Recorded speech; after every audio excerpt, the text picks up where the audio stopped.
Hello, everyone. It is 6 p.m. and I call this special call board meeting to order. Dr. Salazar, can you help us with the Pledge of Allegiance? Yes, will everyone please rise for the pledge?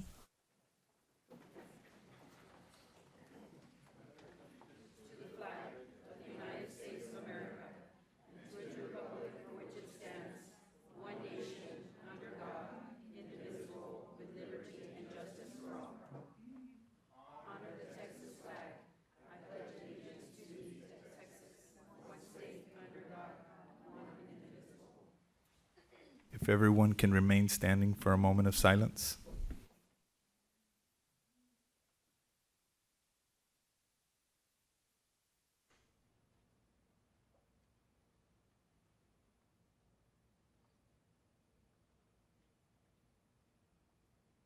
Thank you.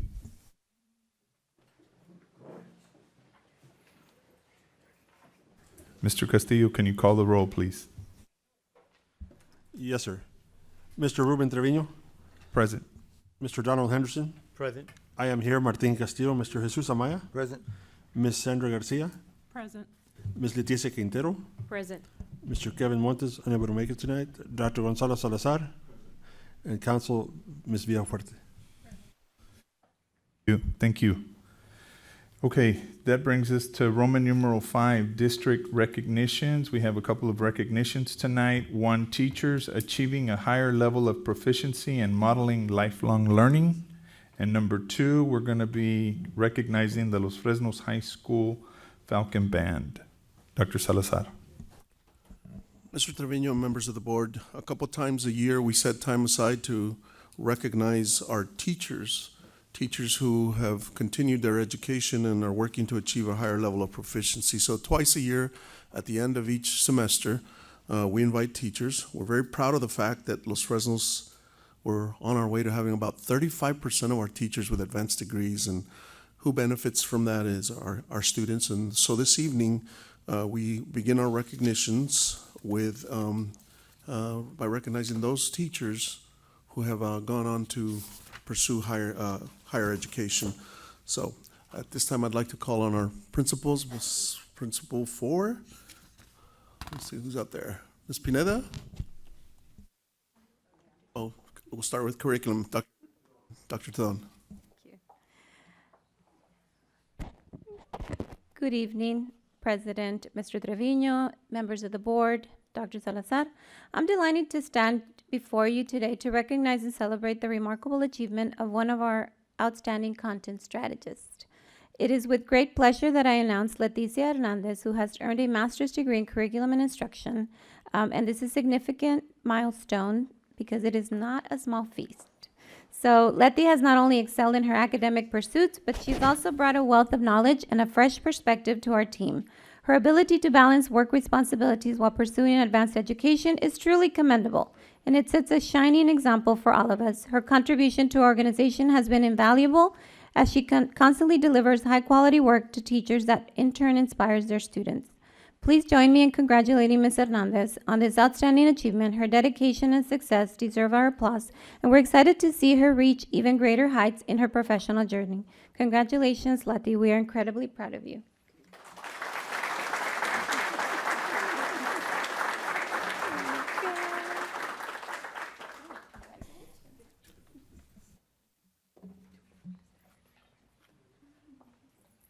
Next week,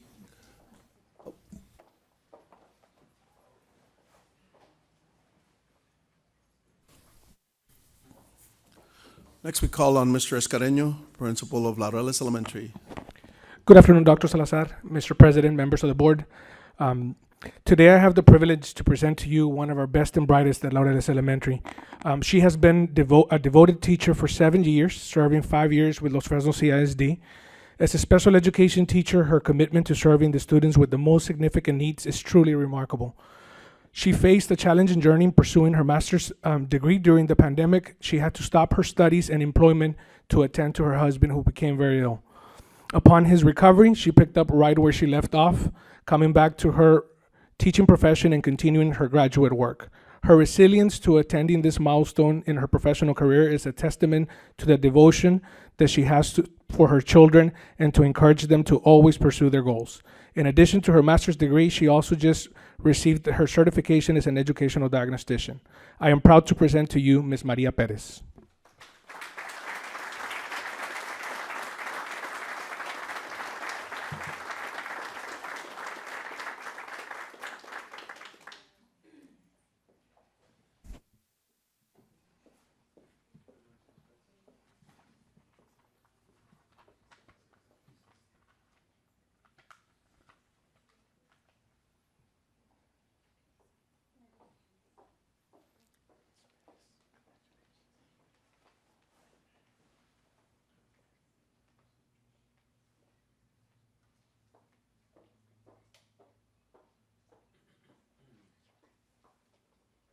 Next, we call on the principal of Lopez Reagans Elementary, Mrs. Elizondo. Hello, good evening, President Trevino, members of the board, and Dr. Salazar. I'm Jennifer Elizondo, the proud principal of Lopez Reagans Elementary, and it is my sincere pleasure to introduce to you Mr. Nathan Vela. Mr. Vela is the coding lab teacher at our campus, and he recently earned his master's degree in the area of educational leadership. He is continuously looking to create new experiences for our students, and during his time at our campus, he has created new opportunities for student involvement, such as the media crew, the announcement crew, and our esports club. Mr. Vela brings a positive attitude, creativity, and a passion for teaching daily. He always makes himself available to assist students, colleagues, and administration whenever his help is needed. We are very fortunate to have Mr. Vela contributing to our school's academic success, and I would like to congratulate him, and if you would please join me in congratulating him. Mr. Vela, we're very proud of you.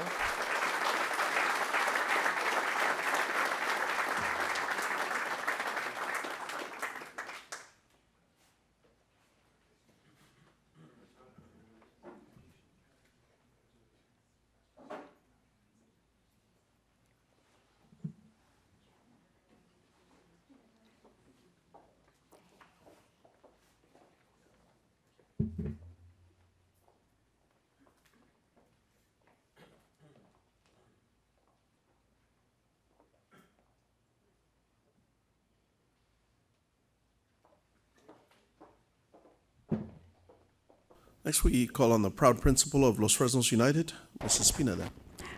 Good evening, Mr. Trevino, members of the board, Dr. Salazar, and members of the audience. My name is Elisa Pineda, and I am the blessed principal at Los Fresnos United. This evening, I am honored to present 7 outstanding staff members who have earned their master's degree this past December. Miss Ava Kajay is a second-year 10th grade English 2 teacher at Los Fresnos United. She graduated with her Master of Education in Counseling with a specialization in school counseling from the University of Texas, Rio Grande Valley, and completed her practicum and internship training hours at the LFCISD Mental Health and Wellness Training Clinic under the supervision of Miss Mojica Garcia. She will complete her certification exams this spring to become a licensed professional counselor and school counselor to spread awareness of the importance of mental health and professional development. I introduce to you Miss Kajay.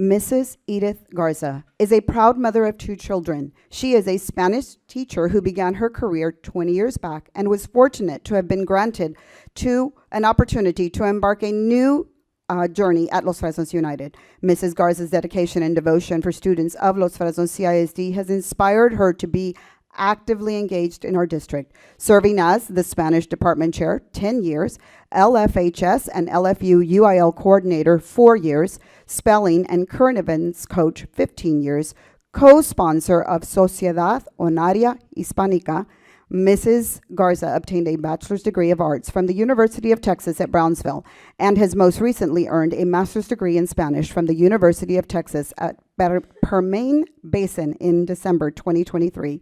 Mrs. Garza's elementary teacher was her inspiration to become an educator, and her commitment to be a role model and to lead by example were the factors that influenced her to pursue a master's degree. Mrs. Edith Garza.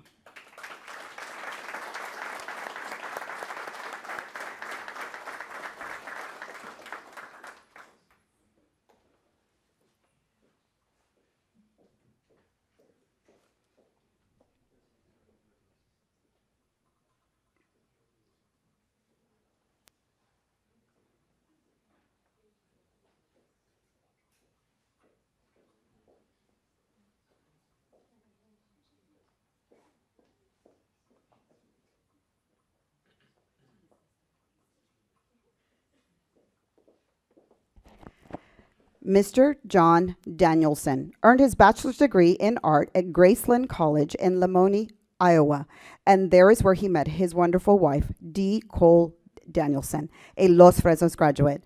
John and Dee moved to Los Fresnos, and he earned his secondary teaching certificate at Pan American University. Mr. Danielson taught art in Brownsville for 6 years before gladly becoming a proud Falcon. In Los Fresnos, Mr. Danielson taught art for 25 years at Los Cuates Middle School, a place he refers to as the pride of the parking lot to anyone who will listen, Cougar, Gator, or Patriot. He is in his third year of teaching art at Los Fresnos United. Mr. Danielson graduated in December from UTRGV with a Master of Fine Arts degree in painting and drawing, and he looks forward to sharing his elevated understandings of the art process with Los Fresnos students. Mr. John Danielson.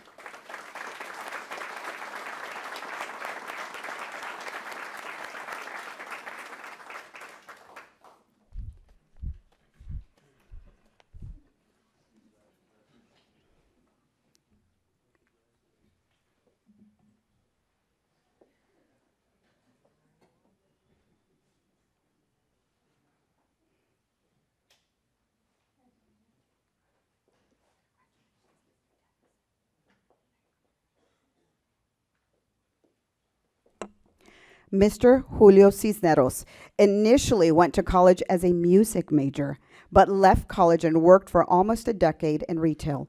He desired a job that had an impact on society, which led him back to college. Mr. Cisneros' love for writing pushed him to become an English major. Although working retail was a wake-up call to find other options, he appreciated the work ethic acquired. Mr. Cisneros received an English bachelor's in December 2020 and soon after became an ESL aide for the high school in Los Fresnos Consolidated Independent School District. He knew he had chosen the right career path when he joined Los Fresnos. The environment had a sense of community that he had not experienced in past jobs. More importantly, seeing students pick up lessons and skills was an impact Mr. Cisneros had been seeking. The following year, Mr. Cisneros accepted a job as an ELA 9th grade teacher for Los Fresnos United, which is his current position. He found that he can still be creative within the lessons or lectures given to his students. The ever-growing passion for teaching motivated him to go back to school and receive his master's in curriculum and instruction with a focus in English in December 2023. Now, on his 4th year in education, Mr. Cisneros plans to keep growing as an educator to contribute to his community and help students get closer to what they want to achieve. Mr. Julio Cisneros.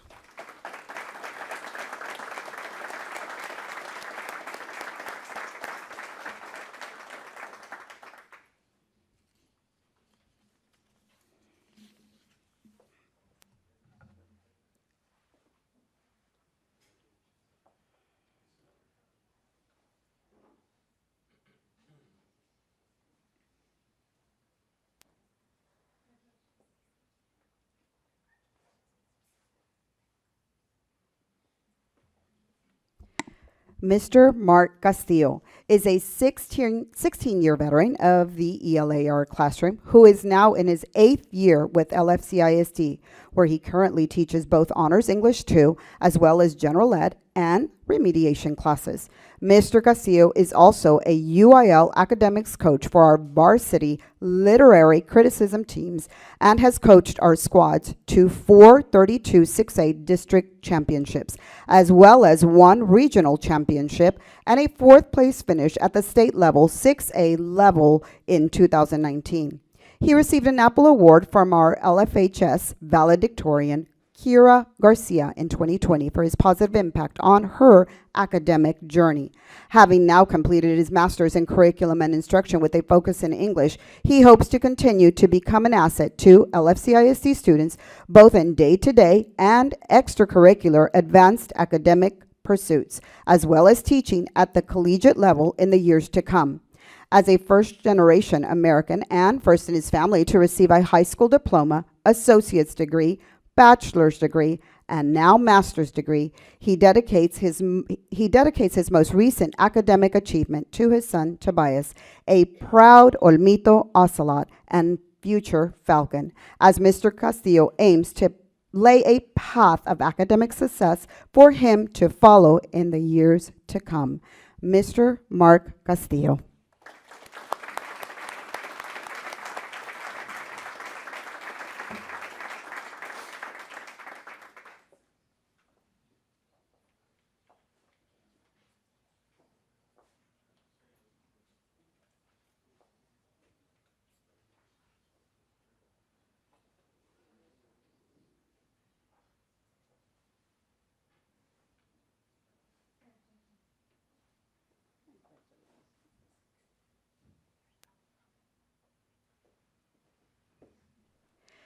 Mr. Tony Sauceda has been teaching for 16 years. He earned a bachelor's degree in English from the University of Texas at Brownsville, and in December 2023, a master's degree in education with a specialization in English from the University of Texas, Rio Grande Valley. His experiences have impacted his craft as a teacher. He expects excellence from his students, which stems from his perspective of accountability and hard work. He was not supposed to make it, but he did. Mr. Sauceda never believed in using his hardships as a crutch and did not believe in special treatment. Mr. Sauceda believes if he had stayed in California, he would have ended up like his childhood friends who currently reside at Pelican Bay State Prison or swept under, deceased, by the destructive gang life that surrounded him. That is, if his father had not made the decision to move to the Rio Grande Valley. Although due to the values of hard work and integrity that his Christian mother instilled in him, he didn't complain about his hardships. He states that although life was not easy, but through God's sovereign grace, he made it out of a pit of despair and destruction. Mr. Sauceda used every resource to shape his life and help others. He seeks to become a better servant for his community, refining his craft as an educator, and the value in this becomes his purpose in life. Mr. Sauceda strives to be the teacher that he always needed. Mr. Tony Sauceda.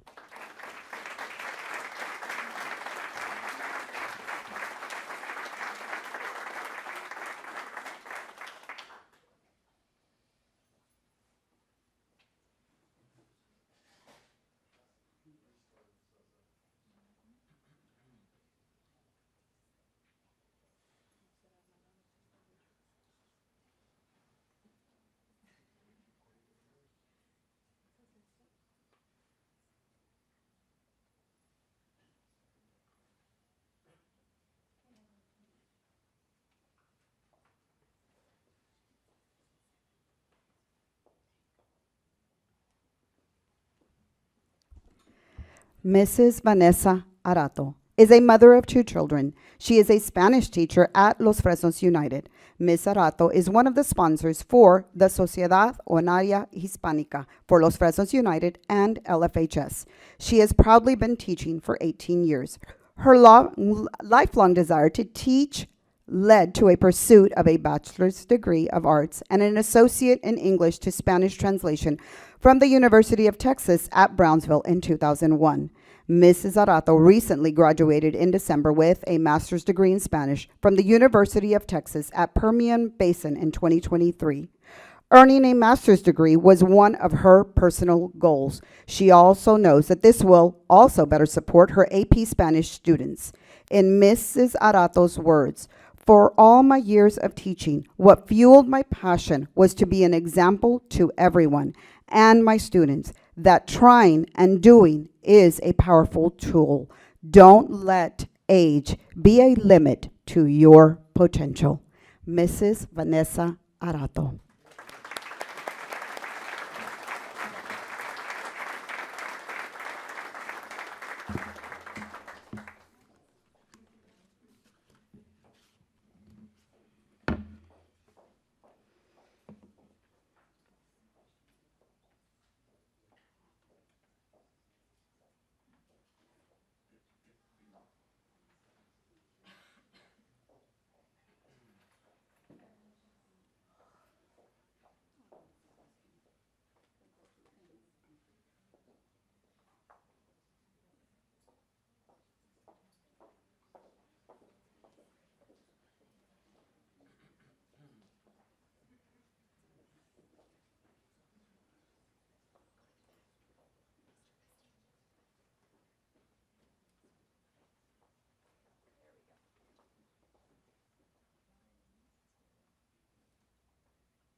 Thank you so much, and thank all of these excellent educators for their perseverance and getting their higher education degrees.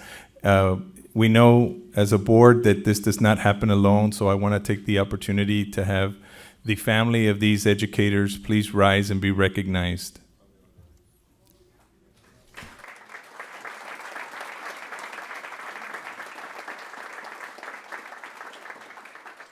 Thank you. Next, I'd like to call on Mr. Stumbaugh, the proud principal of Los Fresnos High School, to introduce us to the next group. Good evening, Mr. President, members of the board, and Dr. Salazar. Tonight we are recognizing many of our band students. We had a very successful marching season this past year with our band advancing to area, and I'm sure Mr. Solois will touch on that. We also have had a very successful ensemble season that is starting, and I know will continue to go on throughout the spring semester. So Mr. Solois is going to introduce you to several of our talented musicians. So Director of Music, Head Band Director, Andy Solois.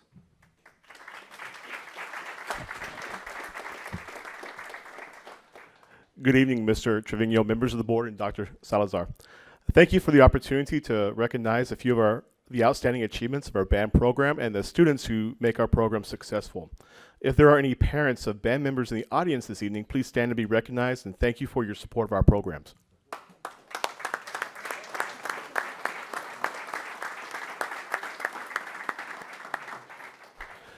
The Mighty Falcon Band has had an extremely successful year. Color Guard and percussion practices began July 10th, and the full band reported on July 24th to begin our preparations. This year's show, Forged in Fire, was designed to stretch the students musically, visually, and physically. Highlights of our season include winning Grand Champion at the San Benito Marching Festival, earning a First Division at UIL Pigskin, and performing in Area G Finals. I would like to thank everyone for their support of our band program, but I would especially like to thank the students for their hours of hard work and their commitments to excellence both on the marching field and in the classroom. Representing our Mighty Falcon marching band members tonight are our head drum major, Isabella Chavez, and drum majors, Luz Beas and Austin Vela.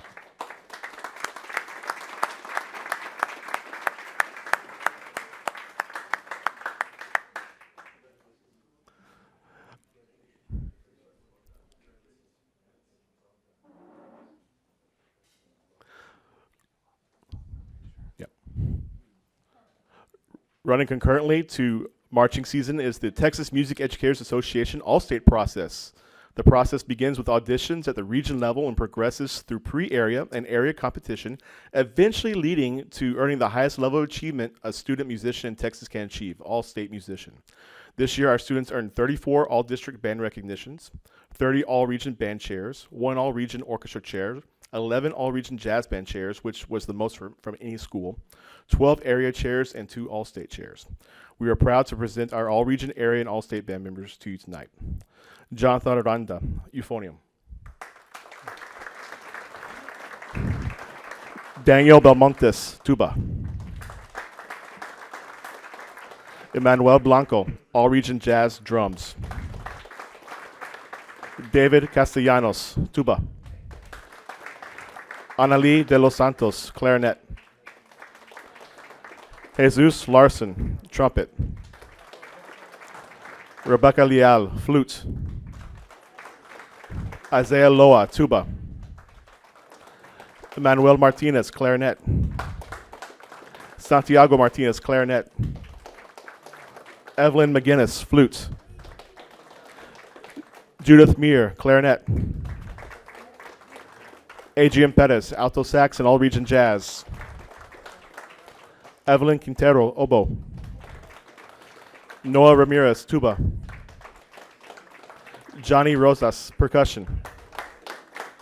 Juan Salazar, flute. Mark Torres, trombone and all-region jazz. Xander Warrell, percussion. Next, we have our area band members. Eliseo Gamboa, alto sax, all-region jazz, and area band.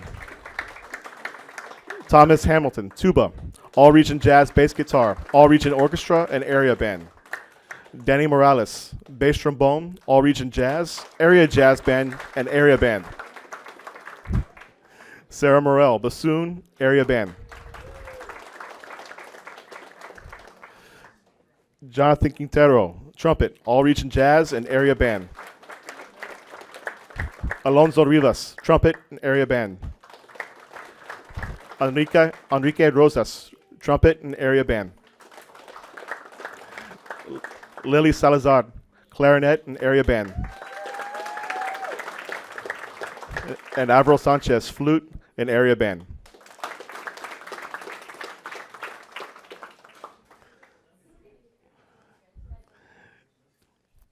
These next 2 members are members of the All-State Jazz Band. Damon Rodriguez plays bari sax. He's all-region band member, all-region jazz, area jazz, and second in the state. He will be performing with the All-State Jazz Ensemble 2 on Saturday, February 10th at the Henry B. Gonzalez Convention Center in San Antonio at 2:30.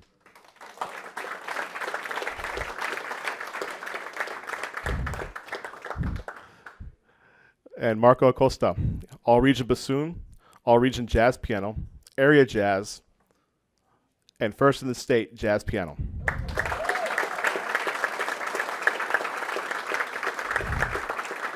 He will be performing with the All-State Jazz Ensemble 1, also at the Henry B. Gonzalez Convention Center on February 10th at 5:30.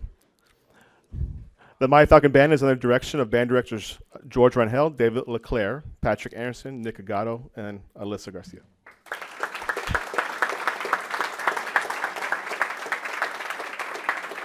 Thank you for your time.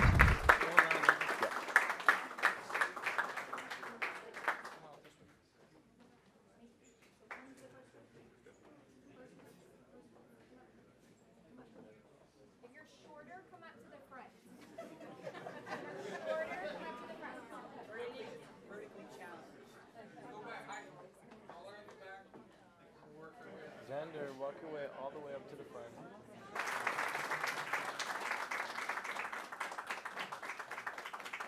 Congratulations to Mr. Solis for doing well.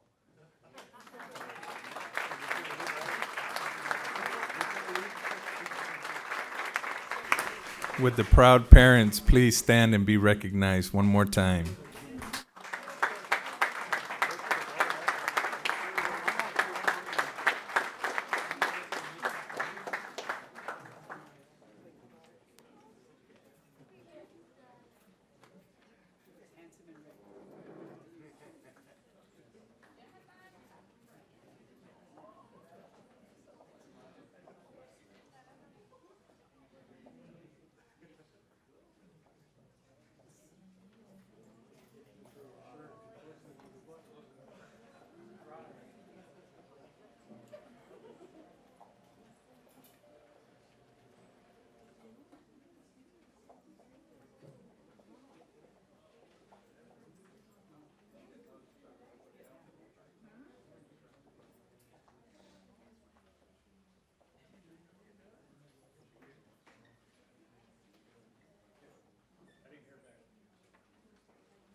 And then there were very few.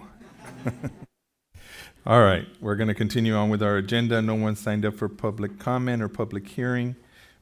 Brings us to Roman numeral 8, district reports. Number 1, 2023, Los Fresnos CISD. Yes, sir.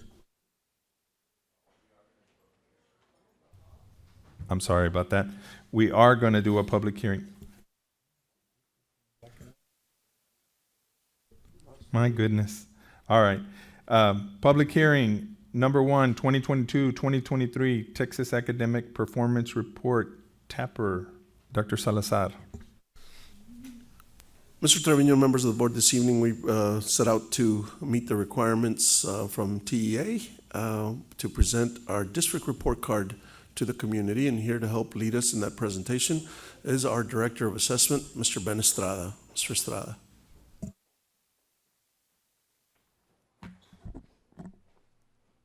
Thank you, Dr. Salazar.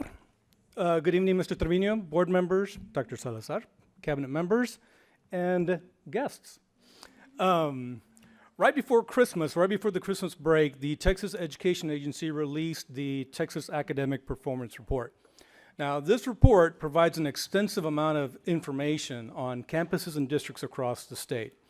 As Dr. Salazar mentioned, statute does require that we present this report in summary form in a public hearing, and that is what we'll be doing here tonight. Before we continue, though, I would like to ask that if you do have questions on any of the slides that I do present, please stop me right then and there. It's always better to ask that question right there when it's fresh on your mind, and we can address it right away. Okay? So there are several requirements that statute does dictate. First and foremost, we must have a slide of the district leadership for at the time when the TAPR is released. So on this slide, you will see all of your names and the position you hold in our board. You will also find our superintendent and, of course, our executive cabinet. Another one of those requirements is that we list the district improvement plan, our district goals for that year for 2023, and those are listed here for you to see. And the final requirement is that we list the 2023 accountability ratings and the academic achievement distinction designations.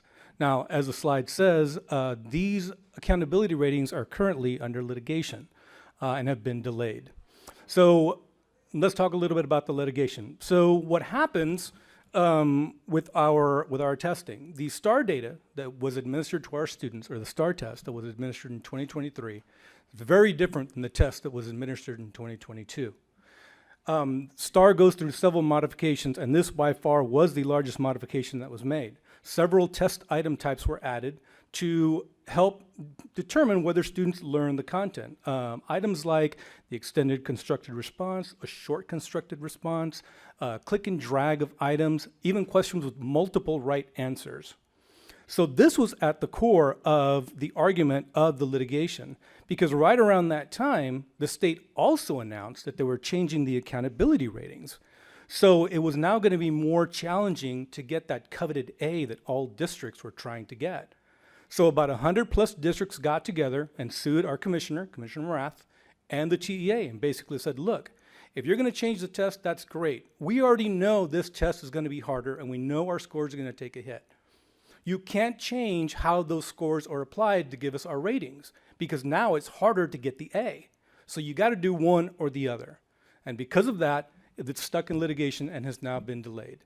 This should be settled in the next few months, but at this point, we do not know if the accountability ratings will be released or if they will be released. So this is a waiting game in terms of what's going to happen with this data. So also included in the Texas Academic Performance Report, or the TAPR, is our student profile. Now, in the 2023 school year, we had 10,565 students. Of those, 96.6% were Hispanic.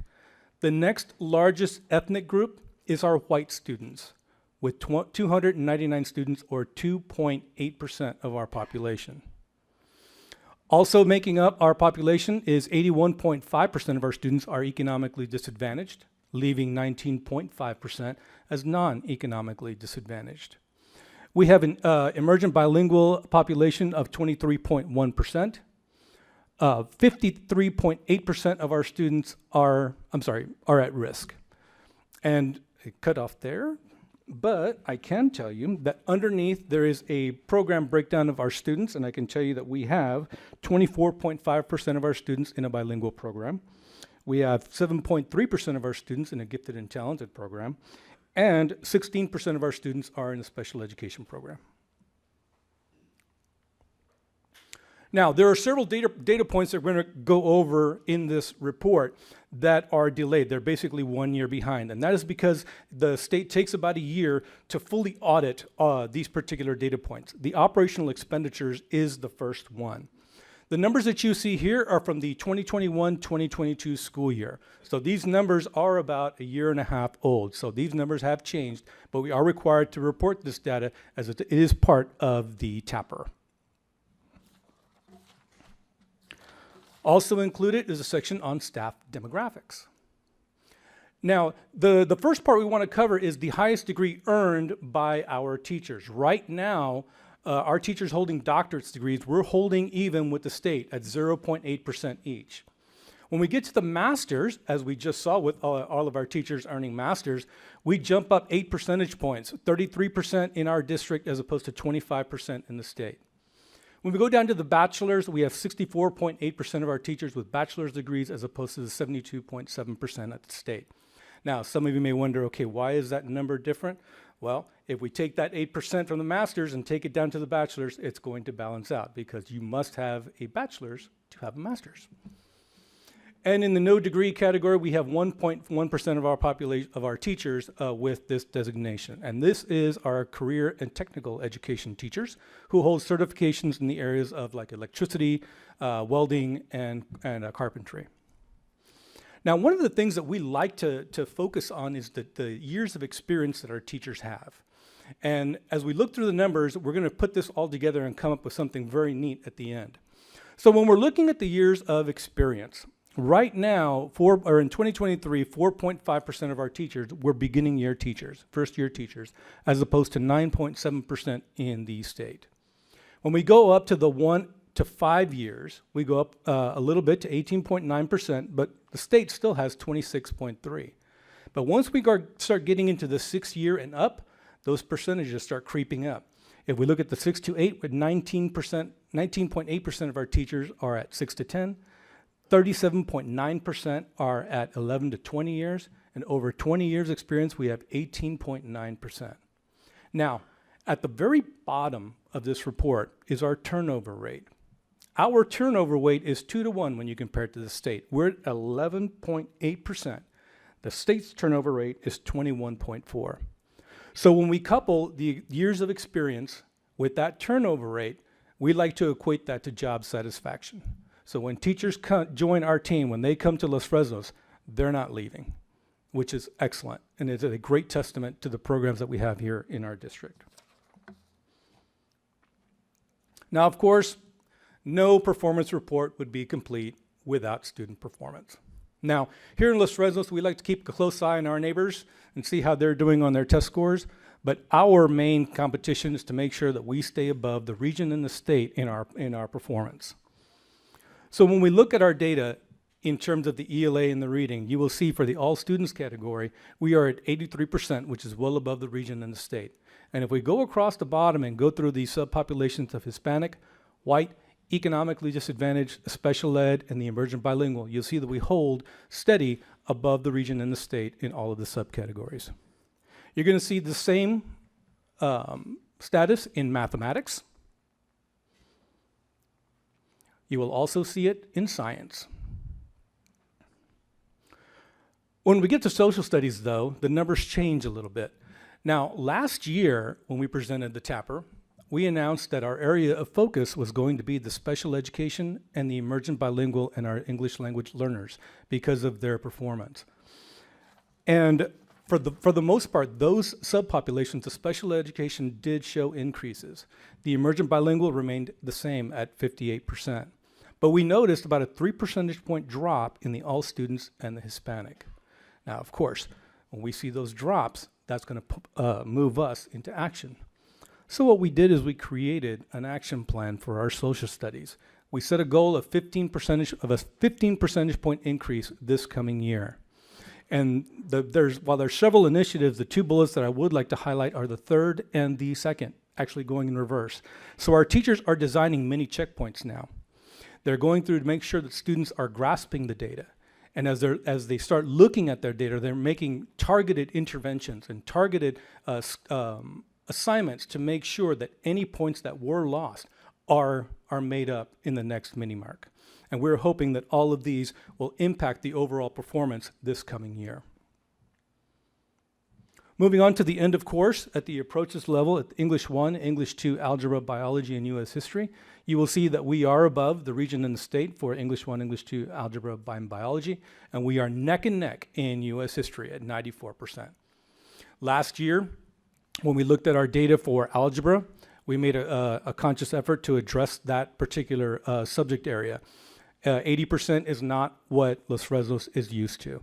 So again, several initiatives went into effect, and if the district assessment data is any indication, and also the results from the December EOC, we're well on our way of getting that back to our 90%. Now, earlier I mentioned that when the STAR test was created, one of the things that the psychometricians and the developers wanted to do was to ensure that there was a way that we could measure student growth, student achievement. So the way the test is designed, regardless of grade level, when you go from one grade level to the next, you can equate whether or not students are actually growing. Are they learning, and are they learning the content? If we go from the highest performance level of masters, the masters category means that you have mastered the content of that grade level, and you are definitely ready for the next grade level. If you score at the meets level, which you see here, you have met that grade level performance. You are ready to go to the next grade level. And then finally, the approaches, where you are approaching grade level. So at the approaches, you've met, but you still need a little more work. And with a few interventions, we should get you up to the meets. And then finally, the did not meet approaches, okay? All four, the way they are designed from one year to the next, is as long as you increase your score, your raw score, the number of questions that you get right, you will score it, you will get into that achievement category, that achievement domain for accountability. Okay, so these are our numbers these are the numbers for the meets category, and as you can see, again, trying to stay above the region and the state. Reading, ELA and reading, we're good. Math, we are above. Science, we are above. Social studies, again, the targeted interventions will hopefully address that. When we move up to the master's category, again, you'll see it in the ELA and the reading, we are above the region and the state. Mathematics and science.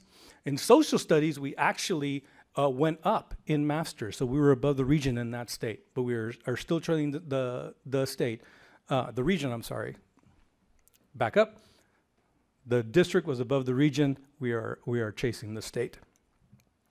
Now, as I mentioned the evolution of the STAR exam, the next slide shows the annual progress. Again, are students making progress from one grade level to the next? And one of the things that we've realized here as we go through, as educators, a lot of times we focus on the students that did not meet the approaches level. We focus on the ones that are not successful. But what we've come to realize is we cannot ignore the students in the upper tiers. We have to make sure that we get the students from do not approaches to approaches, the approaches kids to meets, the meets to masters. But more importantly, we've got to keep our masters at the master's level. So again, just that shift, that paradigm shift of moving everything up towards the master's category. And as you can see here, we're doing quite well in terms of student growth. 67% in ELA and reading are showing the required growth, 69% in math, and 68% in both subject areas. Because in the end, it's all about getting them ready for college and college readiness. Now, at the beginning of every school year, a small committee gathers every year, and their goal is to basically go out into the public and look for our students that have dropped out or those that just stopped coming to school. And their number one goal is to find these students and bring them back. And it is because of their efforts that we see numbers like this in the area of dropout. In the 2022 school year, for the grades 7th and 8th, our dropout rate was 0.1%. Now, of all the slides in the district, or in this presentation, This is the one where we want to be below the region and the state. So the lower the number, the better, just like a golf game. So as you can see, our 0.1 well below the 0.7 in the state. And when we look at the grade levels of 9 through 12, 1% compared to the 2.2% at the state level. The four-year longitudinal graduation rate for the class of 2022, 93.1% of our students graduated within the four-year allotment. Okay. When students enter ninth grade, the minute they become ninth graders, they are entered into a cohort, and that cohort is tracked for the next 4 years. And that's where the four-year longitudinal graduation rate comes from. The one data point I would like to point out on this slide is this maroon wedge right here, the 3.7%. These are students that continued high school. They didn't quite meet all graduation requirements, but they are still with us. They may have attendance goals that they need to meet. They may need another EOC, or they just need that one extra credit. They're not leaving, but they're staying with us, and that's very important for us. So once they graduate, our students can walk the stage with a recommended high school diploma or a distinguished academic program diploma. And you can see here that 87.5% of our students graduated with an RHSP or an ADAP degree. Now, you may say, well, Ben, we're below the region in that. Well, what happened there? Well, when we did a little digging, we come to find out that the only difference between a graduate that doesn't have the recommended and those that do is that they take Algebra 2. A lot of our students take financial literacy because they're getting ready to go out into the world and they need to know how to manage their money. So that is the difference there. We have a very robust advanced placement program, and as you can see from the scores for the all subjects category, we're at 54.3% as opposed to the 35.1% in the region and the 53% in the state. We still have a little bit of work to do in the math and science, but the numbers of students that take that exam are far lower than those in the English language arts and social studies. So that's why there's a wide variance in terms of the percentage of passing rates for those subject areas. Mr. Estrada, let me take this time to ask the board or anyone in the audience if they have any questions. Okay, All right. proceed. Moving right along. This is a slide we wanted to highlight. So students graduating with an approved industry-based certificate, the IBC.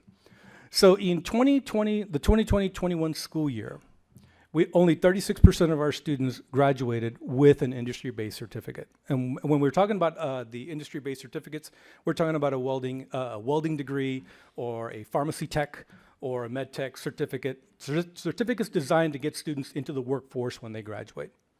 So our CTE program took a look at this and made a conscious effort that we're going to get this number up. So the following year, 52.8% of our students graduated with an IBC.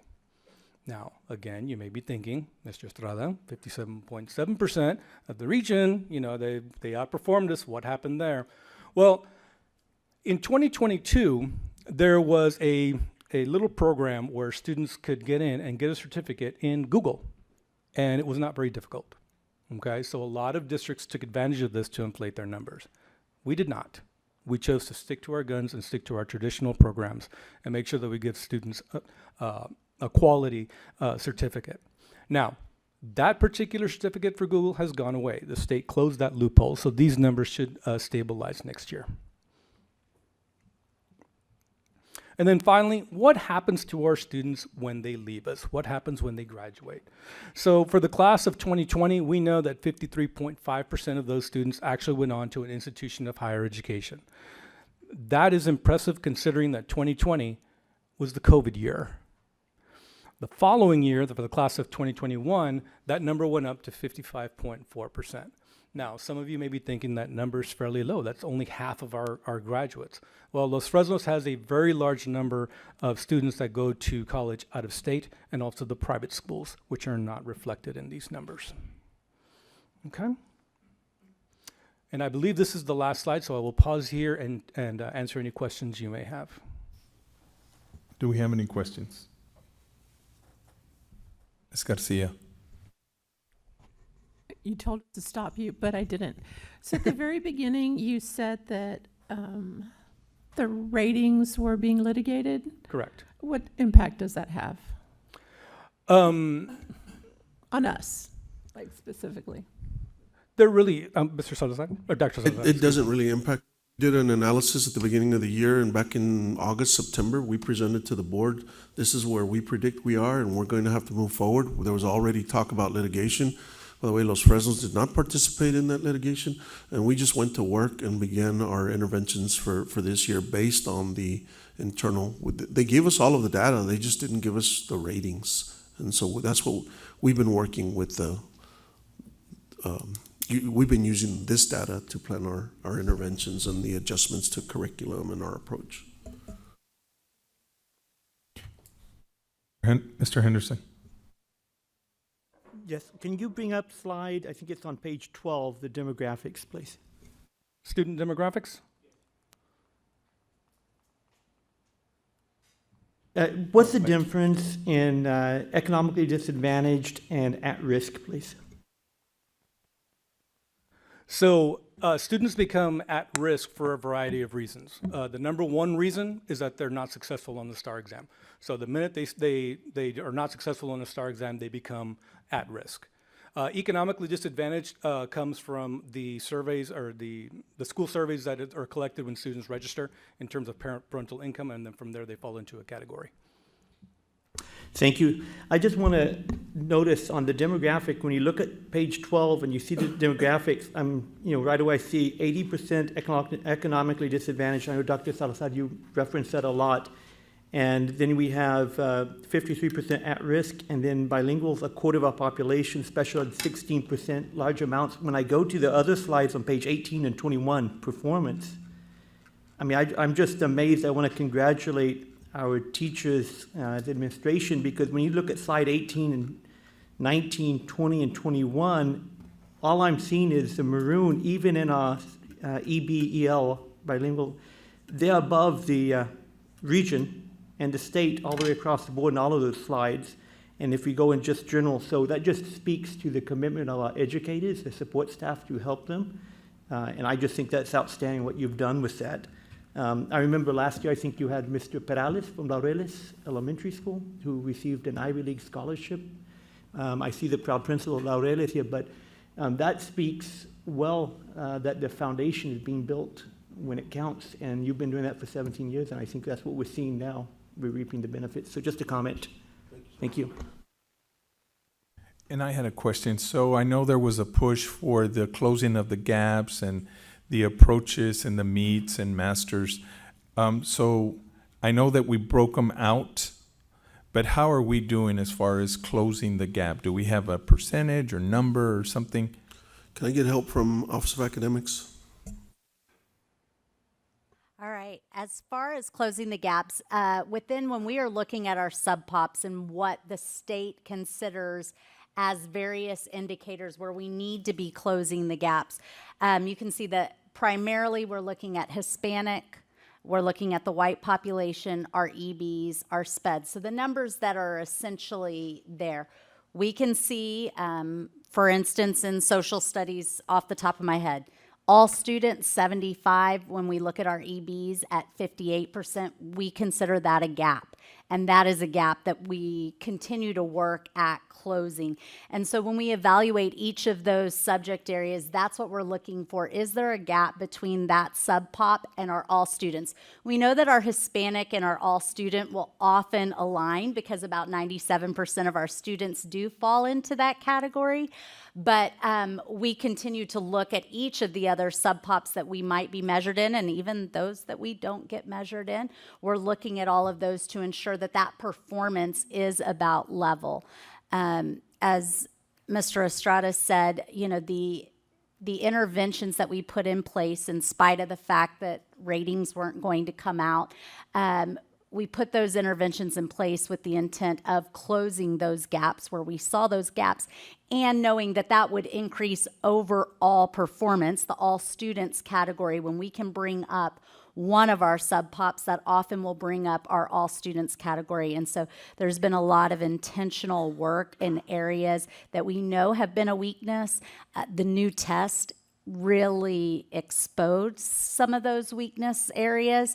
When the test became more challenging, those students who were traditionally struggling struggled even more in those areas. So those are areas that we look to continue to close those gaps. But those are the percentage numbers we look at. And as Mr. Estrada said, if our December EOC scores, which we already have numbers for this year that are starting to come out, if our December EOC is any indication, our students are experiencing some high levels of success that we're really excited about as we continue into the spring.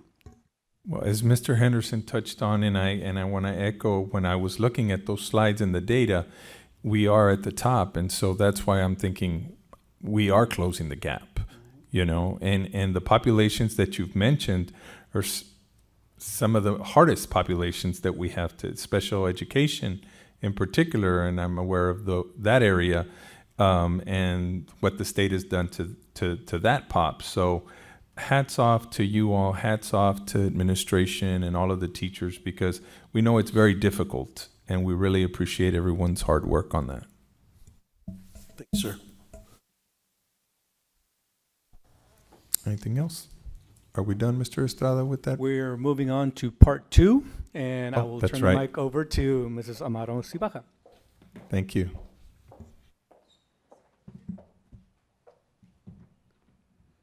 Thank you, Mr. Estrada.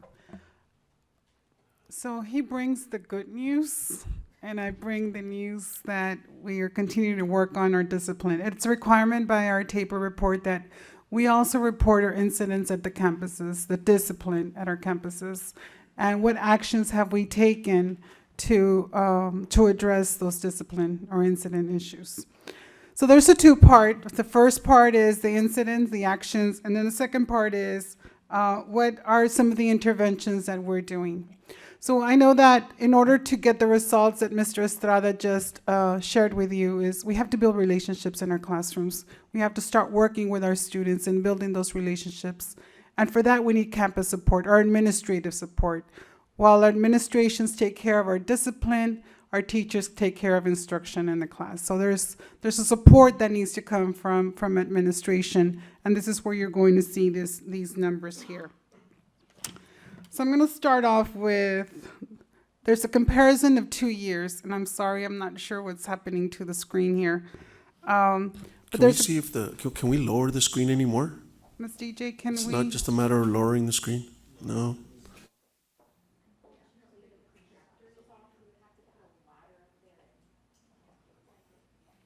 No, I wanted to pull it down, but that was not an option. The board has it in their packet. No, not this one, sir. They do? No, not this one.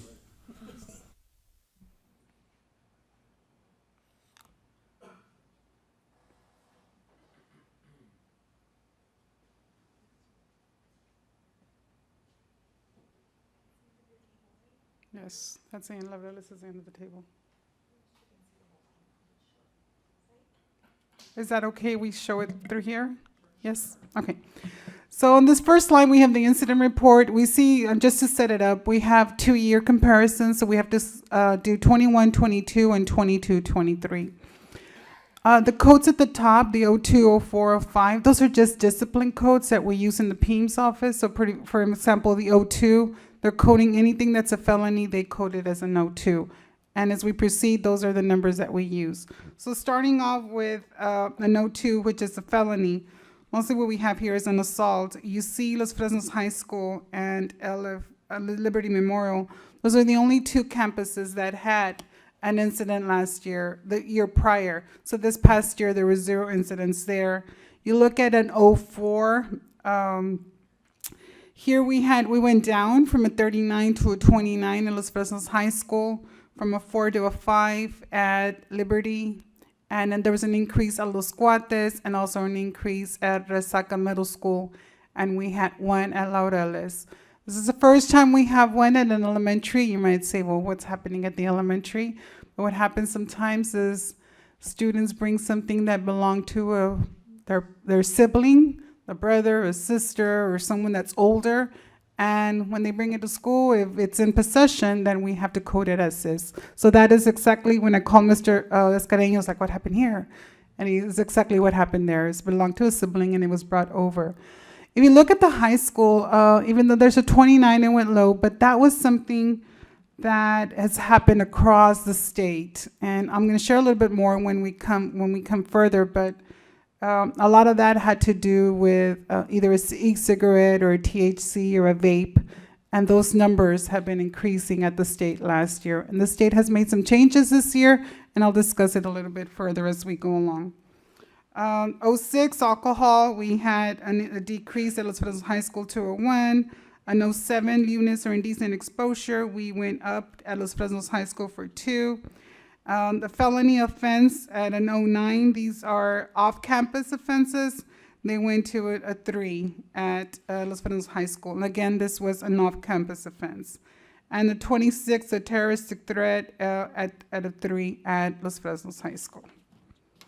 Continue on to code 27, an assault on an employee or a volunteer. We had 0. We went down to 0, Los Fresnos High School. Resaca Middle School, we had a 1. 28, assault for a non-employee or non-volunteer. We went down in Los Fresnos High School and went down to Liberty, Los Cuates, and we stayed at a 1 at Resaca Middle School. False report, Los Fresnos High School, LFU, and we put them in both. I failed to share that. Los Fresnos High School and LFU, they're one campus, so that's why they're together. Because they're coded, and when we submitted for PEIMS, it's only in one campus. A felony of controlled substance, this is a felony, we had a 33 and a 39. We had previously a 39, 33 Los Fresnos High School. This had to do a lot with the THC and vape. This year, there was an increase throughout the state on THC and vaping.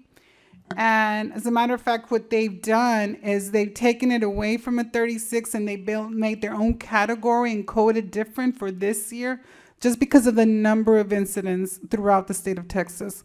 So now instead of a 36, it's being coded as a 62. So next year you'll see that anything with THC and vape has been moved from there. They've changed so much that a THC or a vape was, it was a mandatory JJEP.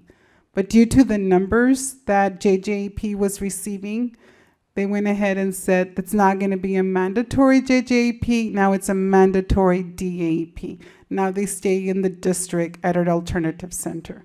So that's how much it was impacting the entire state of Texas. So 41 in fighting, we saw an increase at Los Fresnos High School. I wanted to highlight Los Cuates Middle School, and when I spoke to the principal, it's like, wow, you went from 11 to 3. What happened, right? And he says, well, when we started seeing an increase again, when we saw it in 22, we had to bring out a statement. We had to make sure that we were serious to ensure that the safety of all students. And anytime they had a fight, from that point forward, it was a discretionary placement at DAEP. Students don't like to go to DAEP at Los Cuates, and they said, forget it, we're stopping, this is not going to happen, we're changing our actions. So he says, when we came down on them to say it's going to be DAP, he goes, it stopped. So it went down to a 3. On the next slide is indecent, this one has to do with the code 21. It's a violation of the student code of conduct. These are your most common infractions, classroom disruptions, dress codes. So this is just more frequent. It's when they're breaking our student code of conduct. In the secondary level, you see there's an increase. Mostly what happens in secondary is they like to push the limits. They want to see what they can get away with. So you see the increase more at the high school level. Our second part is the campus actions. What actions did our administrators take? Ms. So, Baja, yes, can I interrupt you for just a second? absolutely. Okay, so going back to the THC and vaping, I'm thinking, is there any correlation between the numbers there and those students that have experienced some kind of trauma or going through some mental health issues? Do we have that information? I don't have that information with me, but I know that when they go over to DAP, our counselor, and you'll see one of the slides how our counselor is working with students and also with parents to ensure that there's resources. Where can they go get help? Excellent. That's something that our counselors are working there with. Very good. Thank you. Since you've stopped, since paused here, can I add something?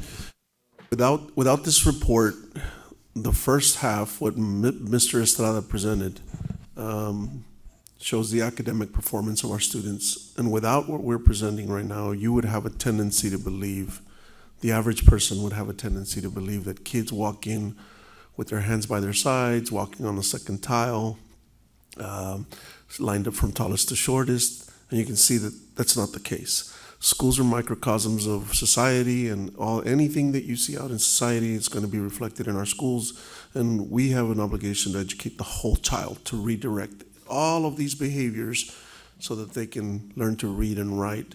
And I think what we're seeing here speaks volumes about the leadership, the campus principals, and the work that they do and how they redirect and support our teachers. So as we go through the rest of this report and we look at the actions, I'd like to lift up our principals for the incredible work that they do. Absolutely. Going on to our actions, expulsions to JJP. These are mandatory placements. These have nothing to do with any discretionary. So these are mandatory placements that are required when they commit one of the incidents. For example, at Los Fresnos High School, this might be like the vaping, the THC that was there. Los Cuates Liberty Memorial had 6. Los Cuates 2, went up for 2, and Resaca Middle School, they had a decline for 2.5. Out of school suspension. These are out of school suspension pretty much. It could be partial days, or actually no, this is just out of school suspension when they're suspended out of school. And we see an increase mostly across, except Resaca Middle School. In school suspension, we want our students to remain on, as much as we can, to remain on at campus. So we do in school suspension, still providing some work there. There might be a teacher who goes by during the conference, or an aide that's supporting the work that they continue to do their academics at the campus level. We have them at a school. We continue to provide the academics there at our school. And then we have our District Alternative Education Program, DAP, and those are the placements there to include some of the discretionary placements. I know that our DAP works very closely with our campuses, our campus administrators, to do some reviews as we start sending kids back to their campus. If they were doing their work, have to serve some of the days, they redirected their behavior.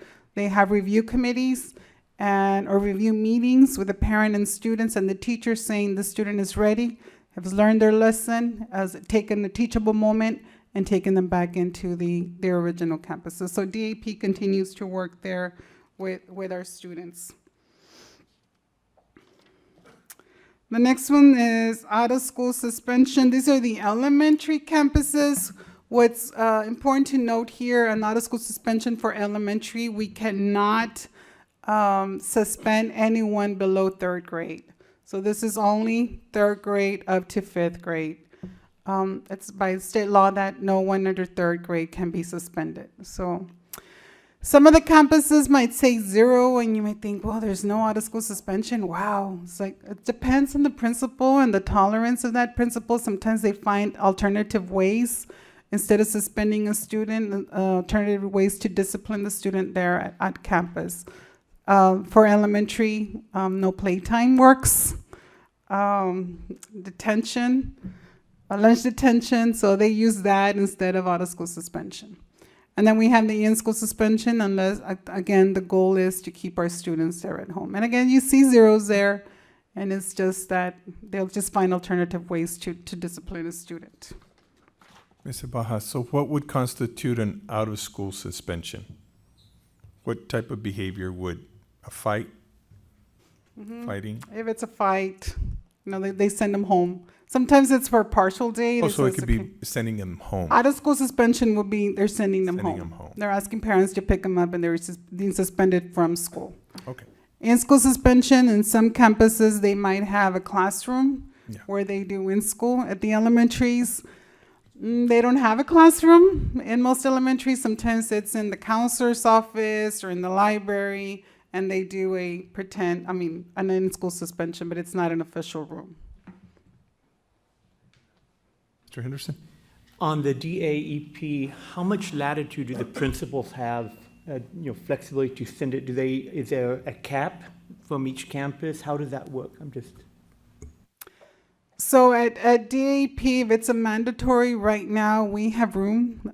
We have 5 teachers there. The only one that we pretty much look at is our discretionary placements, because we have to make room for mandatory. Discretionaries are the ones that we give a certain number. We can say, for example, we might say the high school, you have 5 discretionary placements. And if you fill your 5, then you might consider taking one back if you want to put one in. So, but as it's mandatory, we accept them over at DAP. It's important that we distinguish between mandatory and discretionary. Discretionary, you might have a student interrupting class often enough where they've tried, and so the behavior, persistent behavior, needs to be redirected at an alternative education placement where we have counseling and outreach programs. So that's discretionary. Mandatory placements are spelled out in the student code of conduct, and we have no choice but to send kids to the alternative center. One of the things that our DAP has done is, years ago, they used to be 3, 5, 45. The 3 days out of school suspension, 5 days in school, and 45 days at DAP. And it was standard across. That's many, many years ago. Now with the review committees, it depends on the individual infraction that a student made. It also depends on the history, the discipline history of that student, to determine how many days a student is going over to our DAP. And then with the review committees, within 15 days, 10 days, 20 days, they do a review, and then possibility of going back into to the campus. I might say that the administrators at the campus levels have worked very closely with Mr. Paul Leal, who's now in charge of DAP and Alternative Center, into ensuring that there's a smooth transition between alternative centers and back into the original campus.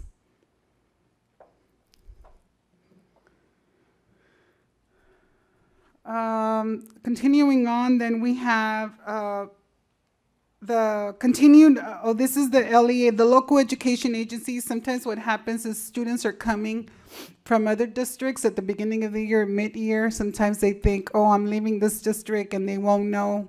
And then my new district, then I have to go to DAP. Well, everything through PEAMS, we know. So these are some of the numbers of our students who come over, and they have to continue their placement as we honor what was given to them in the prior district. So here we see that Los Cuates Middle School had 1. Continuing the prior year, so if they have not completed all their days from the current year, then they continue the placement the next year. And that's what that second column there with the 10 shows. For example, Los Fresnos High School, they had 11 students. At the beginning of the year, they started their placement at DAP to complete the days that they served. I must say also that at DAP, we offer summer school. And if they come and they attend and they're working on the credits, then we credit some of those days towards the days that they were placed at DAP.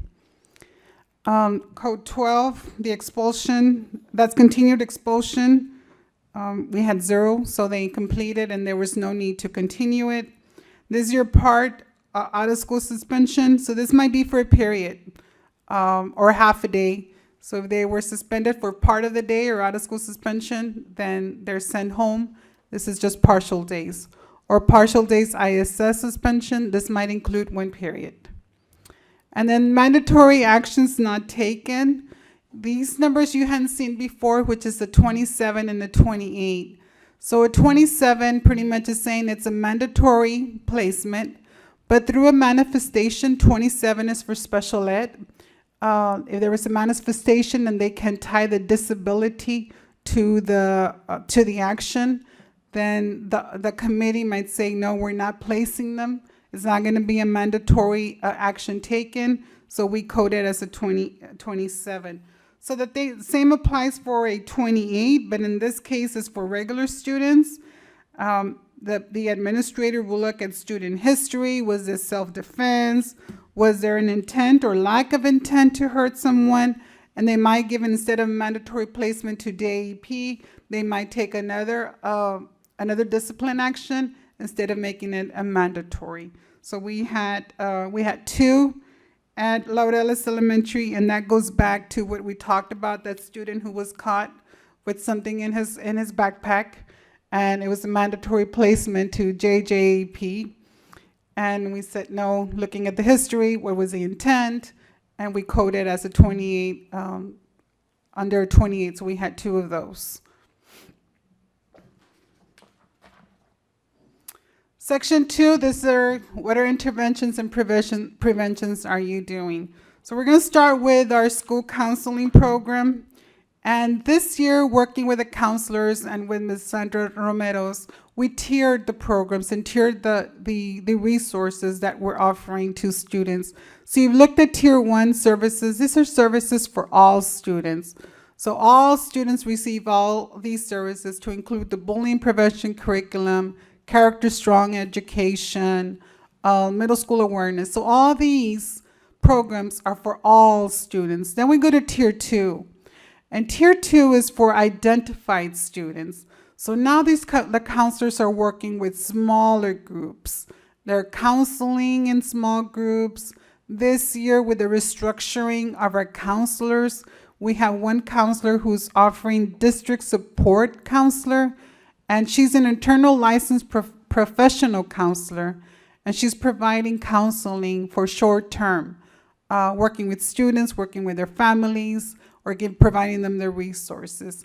If our district support counselor under Tier 2 still needs help, or the student still needs assistance, then they refer him to a Tier 3 for identified services. So here we have contract counseling services with different agencies, and we look at the next slide.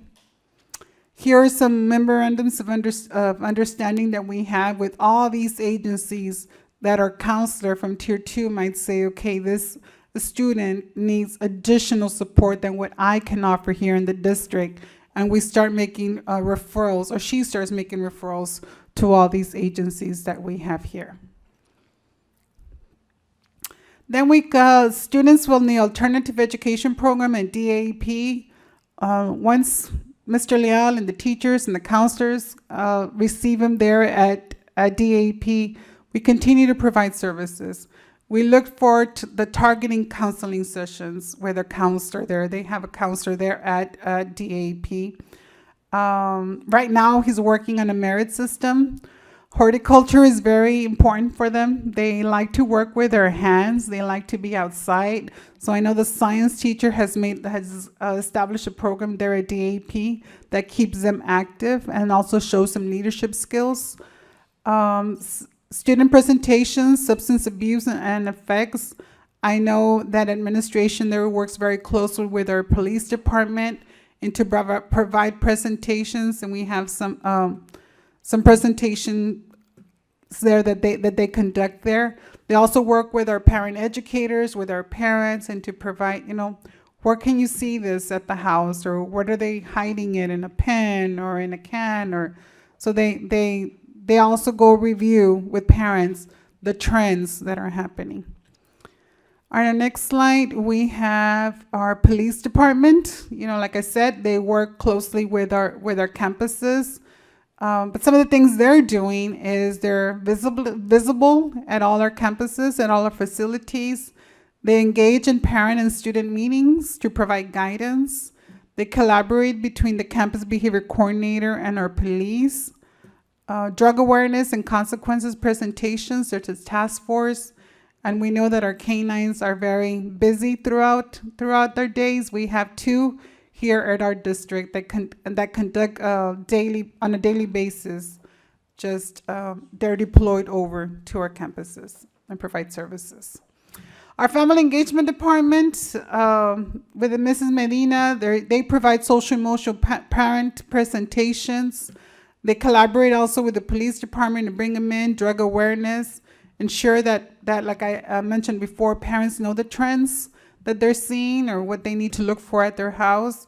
We have communities in schools at all of our secondaries and 2 elementaries that work very closely with our students and our families.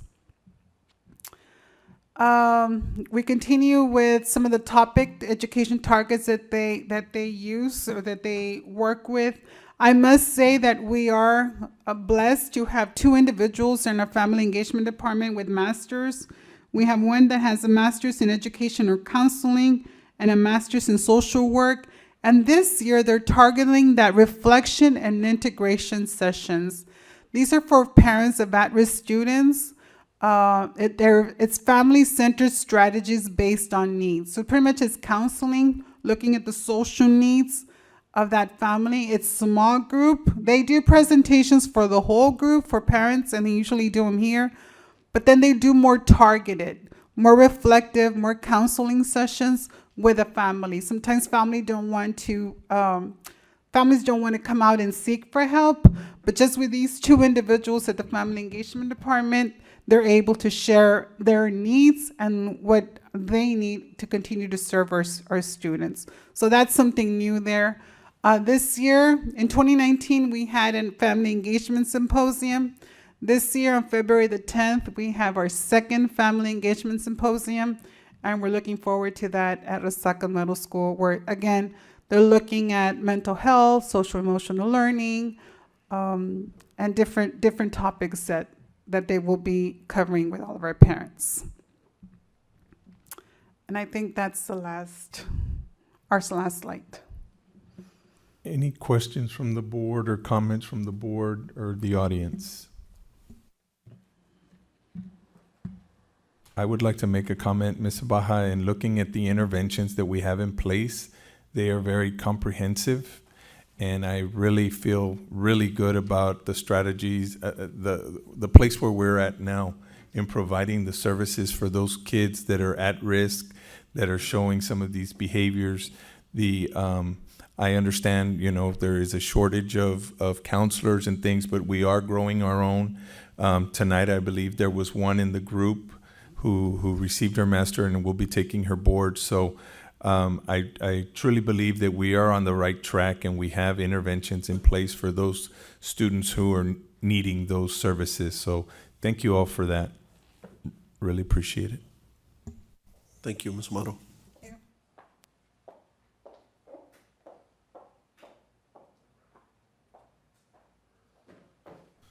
Okay, sir, now that brings us to district reports 2023, Los Fresnos CISD PD Racial Profiling Report exempt. Dr. Salazar. Mr. Trevino, members of the board, as this report states, we are still required, we are exempt from racial profiling report because our officers do not make traffic stops on a routine basis. But we are still required to bring you this report. So this helps us. This report helps us with compliance. Thank you. So that brings us to our action item part of the agenda. We have 4 action items tonight. With that, number 1, discuss and take action to award contract for CSP 23-24-20 Los Fresnos CISD Performing Arts Center to Noble Texas Builders LLC. Do I have a motion? Ms. Garcia. Sir, I move that we award the contract to Noble Texas Builders, LLC.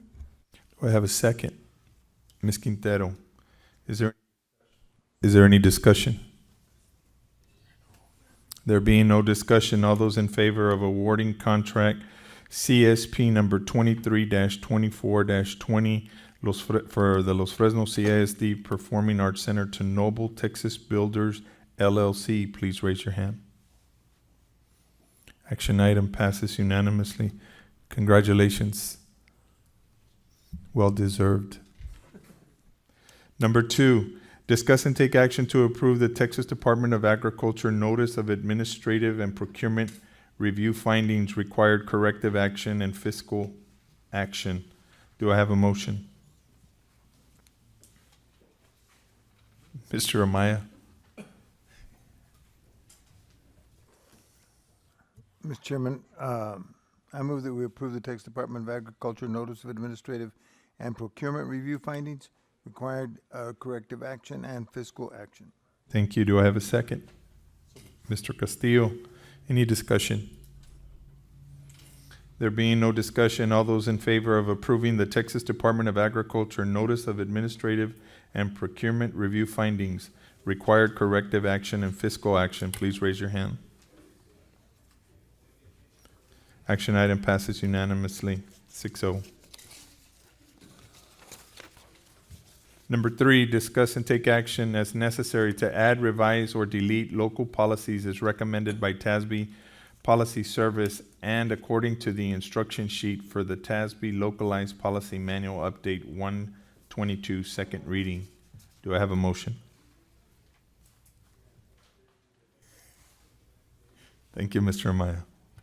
Yes, Mr. Chairman, I move that we take the necessary action to add, revise, or delete local policies as recommended by TASB Policy Service and according to the instruction sheet for the TASB Localized Policy Manual Update 122 is the second reading. Thank you. Do I have a second? Ms. Quintero, any discussion?